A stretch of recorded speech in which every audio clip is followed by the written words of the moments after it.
হাস্যরসের প্লাবনে ইসলামকে মানুষের হৃদয়ে স্থান করে দেওয়ার সুদূর প্রয়াস চালিয়ে যান, যিনি হাস্যরসের প্লাবনে ইসলামকে সুন্দরভাবে বুঝিয়ে দিতে পারেন, যিনি এসেছেন সুদূর বর্ধমান থেকে পুরাশা মাদ্রাসার প্রধান শিক্ষক হযরত জনাব মাওলানা শওকত আলী সাহেব। আপনার বাদ করতে হবে তো, যা বলা বললেন।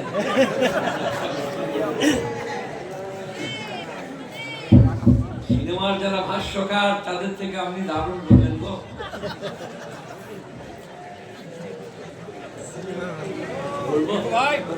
আসসালামু আলাইকুম। আসসালামু আলাইকুম। নবীজি 3 বার সালাম দিলেন, আমি 2 বার দিলাম, লাস্ট একবার দেব, মোট 3 বার। আলহামদুলিল্লাহি কাফা ওয়া সালামুন আলা ইবাদিহিল্লাযিনা ইসতাফা, আম্মা বা'দ। আউযু বিল্লাহি মিনাশ শাইতানির রাজীম, বিসমিল্লাহির রহমানির রহিম। চুপ করে বসো। ওই প্রধানমন্ত্রীর নাম কি?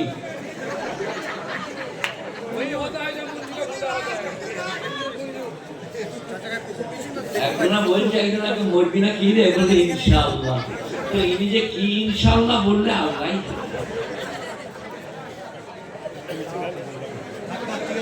ইনশাআল্লাহর একটা জায়গা আছে বেটা।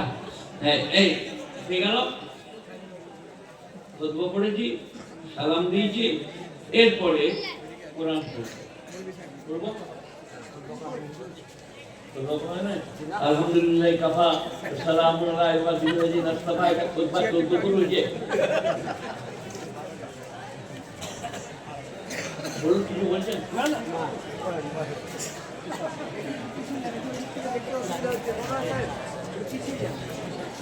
হ্যাঁ,